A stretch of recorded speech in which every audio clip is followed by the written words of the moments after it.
नमस्कार, स्वागत है आपका अपने यूट्यूब चैनल बी एजुकेटर में। बात करेंगे 68,500 भर्ती 5% आरक्षण मामला जरूरी सूचना। 6800 मामला विधानसभा सदन में गूंजा। बिना टेट बीटीसी बीएड बन सकते हैं शिक्षक, देके आदेश। इन्हीं बिंदुओं पे बात करेंगे। वीडियो स्टार्ट करने से पहले अगर आपको लगता है कि चैनल के माध्यम से आपके राइट्स के लिए आपकी हक की आवाज़ को उठाया जाता है और शिक्षक भर्ती से संबंधित ऑथेंटिक अपडेट आप तक पहुंचाई जाती है तो निसंकोच आपको चैनल से जुड़ जाना चाहिए। टाइम वेस्ट ना करते हुए हम बिंदुओं पे बात करेंगे। सबसे पहले हम बात करेंगे 6800 मामले पर। जो है इसकी डेट आपकी कल लगी हुई है, जिसके लिए जो पिटिशनर हैं, याची हैं, पीड़ित हैं, उनके द्वारा लगातार यही प्रयास किया जा रहा है कि कैसे भी अंतरिम रिलीफ लेके, अंतरिम राहत लेके जो है ये मामला न्यायालय से निस्तारित करवा के इन अभ्यर्थियों को ज्वाइनिंग लेटर दिए जाए। तो इनके द्वारा प्रयास भी किया जा रहा है। कहीं ना कहीं सरकार की भी यही मंशा है कि अब इस मैटर को जल्द से जल्द सॉल्व किया जाए। इसके लिए पीड़ित भी प्रयास कर रहे हैं। और आज जो है विधानसभा सत्र का जो है पहला दिन था, जिसमें काफ़ी जो है जोर शोर से 6800 मामले का यानी कि 69,000 शिक्षक भर्ती में जो आरक्षण घोटाला हुआ है उसको लेके सवाल खड़े किए गए। और 6800 मामले में न्याय का अभी तक क्यों नहीं मिला, तो इन बिंदुओं को जोर शोर से विपक्ष के द्वारा उठाया गया। तो कहीं ना कहीं ये जो है मैटर है आज आपका विधानसभा सदन में गूंजा। ये चीज़ एक पॉजिटिव जो है रिस्पांस जरूर देगी, क्योंकि जो आप देख सकते हो कि पहले भी ये मैटर विधानसभा सत्र में गूंजा था, उसके बाद ये लिस्ट आपकी जारी की गई। तो फिर से ये मैटर एक बार फिर से उठाया गया, मुद्दा उठाया गया कि अभी तक इतना टाइम जो है स्पेंड हो जाने के बावजूद भी इनको न्याय क्यों नहीं दिया गया। तो इसको लेके सरकार को भी लिखित तौर पर जवाबदेही देनी पड़ेगी। कल इसकी डेट भी है। देखिए, उम्मीद है कि कल कुछ सकारात्मक चीज़ें इन अभ्यर्थियों के पक्ष में देखने को मिल सकती हैं। हो सकता है कि अंतरिम राहत दे के न्यायालय इनकी नियुक्ति के आदेश दे दे। दूसरी चीज़ ये भी है कि अंतरिम राहत तो तब दी जाती है जब जो है स्टे लगी होती है। स्टे किसी भी प्रकार की इस मैटर पे नहीं है। सरकार चाहे तो बीच का रास्ता निकाल के इन अभ्यर्थियों को नियुक्ति दे सकती है, लेकिन सरकार और जो अधिकारी हैं वो कहीं ना कहीं बीच का रास्ता निकालने में असफल हैं। अगर बीच का रास्ता देखते भी हैं तो उसमें भी कई सारे विवाद उत्पन्न होते हैं। इस आधार पर जो है कल हो सकता है कि चीज़ें थोड़ी पॉजिटिव देखने को मिले कल की हियरिंग में। थर्ड काउंसलिंग में 1133 सीट पर मामला सदन में गूंजा और उन्हें मिल गया। चुनाव पूर्व आरक्षण मामला पर गूंजा 800 मिला, पुनः सदन में गूंज रहा है। आरक्षण मामला जल्द ही कुछ सीट और मिलने जा रही हैं। देखिए, सीट की कोई कंफर्म नहीं है कि सीट घट रही हैं, बढ़ रही हैं, क्या हो रही है, लेकिन रिपोर्ट जिस प्रकार से जारी की गई थी राष्ट्रीय पिछड़ा वर्ग आयोग की, उसमें इतनी ही सीटों की जो है विसंगति पाई गई थी। उस आधार पर शिक्षा विभाग के अधिकारियों ने उस विसंगति को जो है सही करते हुए इन अभ्यर्थियों की चयन लिस्ट जारी की।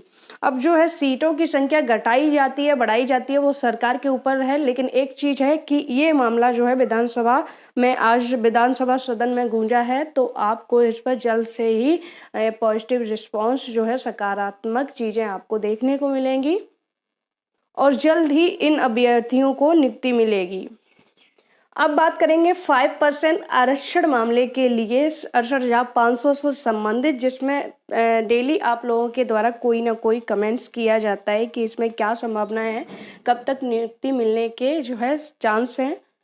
जिस तरह से आप लोगों की जो लीडिंग टीम है, जो आप लोग प्रयास कर रहे हो, संघर्ष कर रहे हो, वर्तमान सरकार के जो मंत्री विधायक सांसदों से मिल के इस मैटर को संज्ञान में ला रहे हो, उनके द्वारा जो है आपके द्वारा ज्ञापन भी दिया जा रहा है उनको, इसके बावजूद भी प्रतिक्रिया देखने को नहीं मिल रही है कि इनको अभी तक जो है थोड़ी सी तो शिक्षा विभाग को इस मैटर में कोई ना कोई जो है प्रोसेस आगे बढ़ानी चाहिए थी, जो कि अभी नहीं बढ़ाई गई है। 68,500 से 5% से जितने भी कैंडिडेट हैं जो वीडियो को देख रहे हैं, उनके लिए बहुत ही महत्वपूर्ण सूचना ये है कि आप लोगों को सभी को ज्ञात है, 2-3 दिन पहले मैंने वीडियो के माध्यम से बताया था कि आपका सदन विधानसभा सत्र जो है स्टार्ट होने वाला है। उसमें सारी चीज़ें जो है आपको क्लियर तौर पे बताई थी कि भर्ती से संबंधित जितने भी मुद्दे हैं वो जोर शोर से उठाए जाएंगे विपक्ष के द्वारा, जिसमें सरकार को घेरा जाएगा 100%। महंगाई पर, बेरोजगारी पर, साथ ही साथ जो शिक्षा विभाग में भर्तियां पड़ी हैं अभी तक उन पर जो है अभी तक जो न्याय मिलना चाहिए था अभ्यर्थियों को वो नहीं मिला है, तो उन पर भी मामले को उठाया जाएगा। लेकिन शायद है कि उस वीडियो के माध्यम से आप लोगों ने जो है उस चीज़ को इतना सीरियसली नहीं लिया कि अभी आपका मैटर विपक्ष के पास जो है होना चाहिए, उनके संज्ञान में होना चाहिए, जिससे कि आपका मैटर जो है जोरदारी से बहुत मजबूत तरीके से जो है विपक्ष के द्वारा उठाया जा सके, वहाँ से पूछा जा सके कि आखिर राष्ट्रीय पिछड़ा वर्ग आयोग ने राज्य पिछड़ा वर्ग आयोग ने जो रिपोर्ट जारी कर दी है, इन अभ्यर्थियों को 2-3 साल पहले ही नियुक्ति मिल जानी चाहिए थी, न्याय मिल जाना चाहिए था, तो अब तक क्यों नहीं मिला।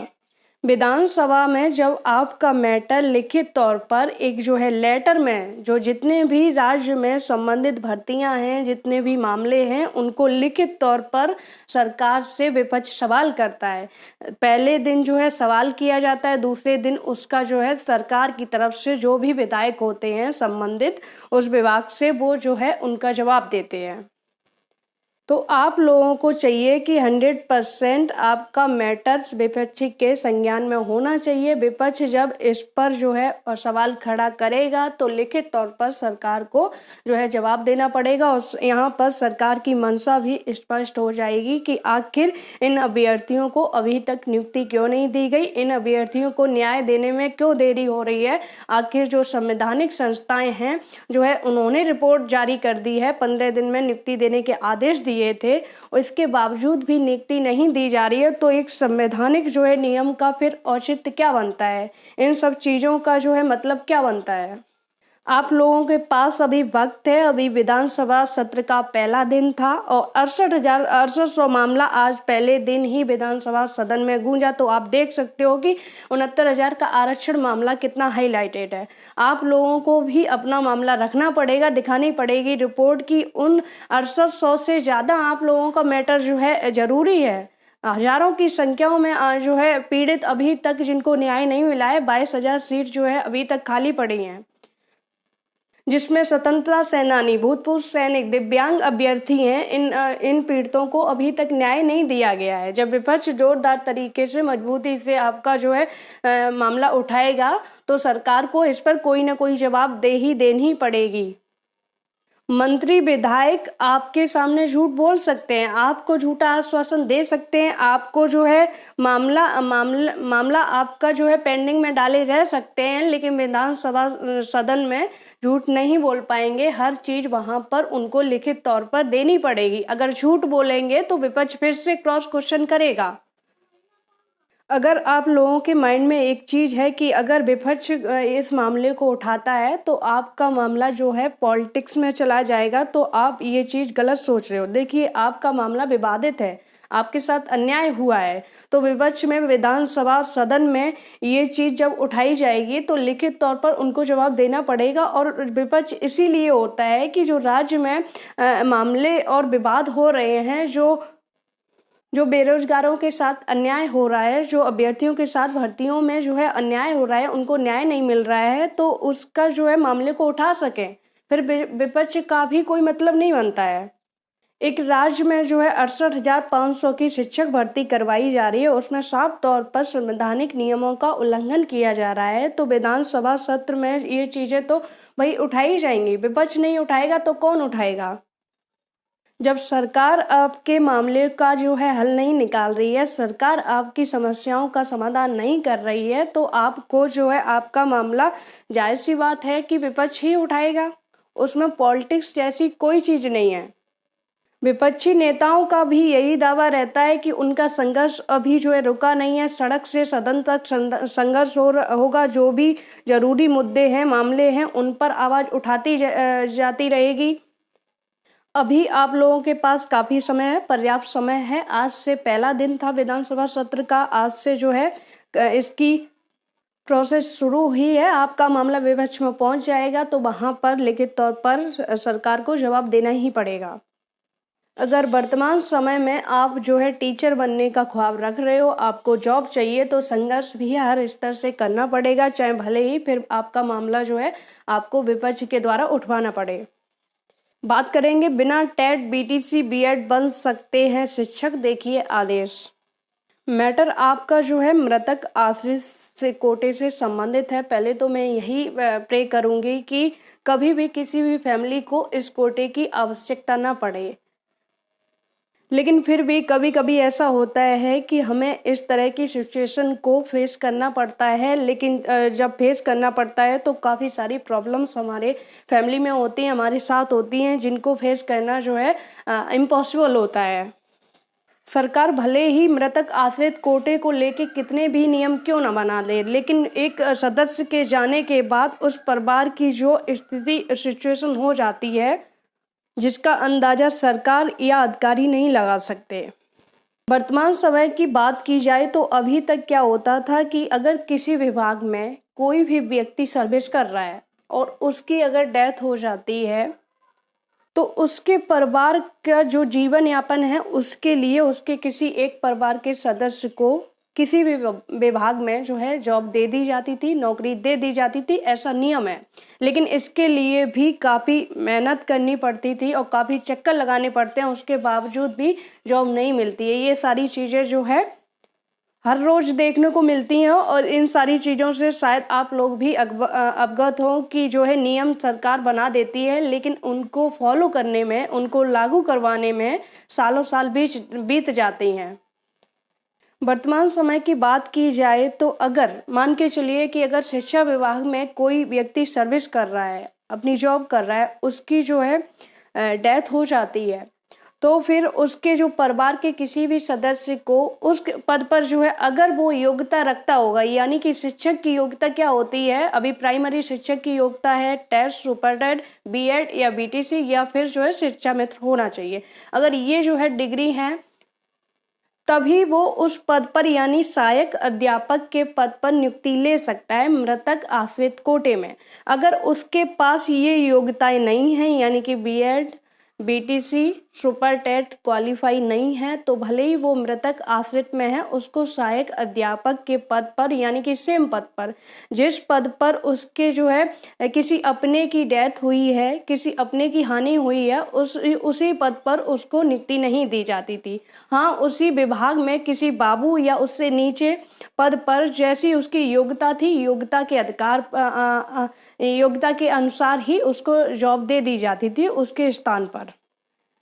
लेकिन अगर हकीकत की बात की जाए तो मृतक आश्रित कोटे में भी जो वाकई में इसके जो कोटे का हकदार होता है उसको नियुक्ति नहीं मिलती है, बजाय कि उसके किसी परिवार के सदस्य को नियुक्ति नहीं मिलती है, किसी और को चयनित कर दिया जाता है, इसका हवाला देते हुए कि ये इस पद के योग्यता ही नहीं रखता है, यानी कि इसके पास जो है डिग्री नहीं है उस पद के लिए, तो उसकी जगह किसी और को दे दिया जाता था। लेकिन अब इस आदेश के बाद जो है ये ऑर्डर आया, इसके बाद भले ही डिग्री हो, अगर किसी परिवार में किसी व्यक्ति की क्षति हुई है सर्विस के अंदर, तो उस परिवार के सदस्य को, कि कोई भी सदस्य हो, भले ही वो टेट जो है जैसे प्राइमरी में किसी परिवार का सदस्य जो है जॉब कर रहा है, उसकी क्षति हो गई, उसकी डेथ हो गई, तो उसके परिवार में कोई भी सदस्य यानी कि बेटा या उसकी माँ या उसकी बेटी कोई भी हो, भले ही वो बीएड, भले ही उसके पास बीएड हो ना हो, टेट क्वालिफाई हो ना हो, लेकिन अब जो है उसको सहायक अध्यापक के पद पर ही उतनी वेतन, समान वेतन में उसको जो है जॉब दी जाएगी। यानी कि मृतक आश्रित कोटे में पहले जो होता था अब वो नहीं होगा। अब जो है सेम पद पर, जिस पद पर जो है परिवार के व्यक्ति की क्षति हुई है, उसी पद पर परिवार के सदस्य को है जो है जॉब दी जाएगी। अनुमान लखनऊ दिनांक 6 फरवरी 1991 एवं सरकारी गजट शासना संख्या 8/12/73 का 2011 TC 5 लखनऊ दिनांक 22 दिसंबर 2011 में प्रावधानित व्यवस्था के आलोक में उत्तर प्रदेश बेसिक शिक्षा अध्यापक सेवा 23वां संशोधन नियमावली 2019 के नियम 8 में प्रावधानित व्यवस्था के अनुक्रम में खंड शिक्षा अधिकारी बदलापुर जौनपुर की संस्तुति के क्रम में निम्नांकित मृतक आश्रित की नियुक्ति उनके समक्ष अंकित विद्यालय में सहायक अध्यापक के पद पर पे बैंड 9300, 34,800 ग्रेड पे 42 वेतन मैट्रिक्स लेवल 6 के मूल वेतन 35,400 में निदान अस्थायी रूप से इस प्रतिबंध के साथ किया जाता है कि ऐसे मृतक आश्रित को सेवा योजन के बाद जनपद के जिला शिक्षा एवं प्रशिक्षण संस्थान में प्रारंभ होने वाले बेसिक अध्यापक प्रशिक्षण बीटीसी प्रशिक्षण पाठ्यक्रम को सफलतापूर्वक उत्तीर्ण करना अनिवार्य होगा। अभ्यर्थी द्वारा प्रस्तुत प्रमाण पत्र एवं शपथ पर कालांतर में फर्जी या गलत पाया जाता है तो उसकी नियुक्ति स्वतः निरस्त समझी जाएगी। संबंधित के विरुद्ध नियमानुसार विधिक कार्रवाई की जाएगी। कार्यभार ग्रहण करते समय 2 राजपत्रित अधिकारी द्वारा निर्गत चरित्र प्रमाण पत्र जो 6 माह के भीतर तैयार किया गया हो देना आवश्यक है। साथ साथ मुख्य चिकित्सा अधिकारी द्वारा जारी स्वास्थ्य प्रमाण पत्र भी प्रस्तुत करना अनिवार्य होगा।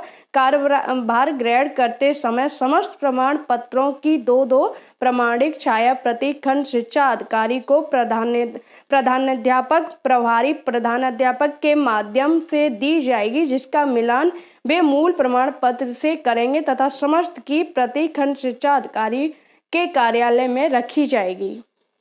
जिसका मिलान वे मूल प्रमाण पत्र से करेंगे तथा समस्त की प्रति खंड शिक्षा अधिकारी के कार्यालय में रखी जाएगी। यदि अभ्यर्थी का कोई प्रमाण पत्र किसी भी स्तर पर फर्जी गलत पाया जाता है अथवा परिवार के किसी अन्य व्यक्ति को उक्त लाभ मिल चुका है, अगर गलत सूचना देकर उक्त लाभ अर्जित कर रहा होगा तो यह नियुक्ति बिना किसी पूर्व सूचना के निरस्त कर दी जाएगी, जिसके लिए वह स्वयं जिम्मेदार होगा।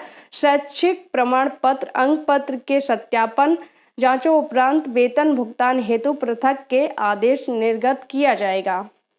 उक्त आदेश का अगर साफ सा मतलब समझें, सीधा सा मतलब समझें कि इनकी जो योग्यता भले ही बीटीसी ना हो तो जब इनको कार्यभार ग्रहण करना होगा उसके 2 वर्ष के अंदर जो है जो समकक्ष जो योग्यता होगी वो इनको पूरी करनी पड़ेगी। यानी कि सर्विस के दौरान ही इनको प्रशिक्षण जिला बेसिक शिक्षा प्रशिक्षण संस्थान में जो है इनको बीटीसी और डीएलएड जो है, अभी डीएलएड चल रही है, पूर्व में जो बीटीसी उसको करना अनिवार्य होगा। उम्मीद है वीडियो में दी गई जानकारी से आप संतुष्ट होंगे। वीडियो को ज़्यादा से ज़्यादा शेयर करें, लाइक करें। धन्यवाद।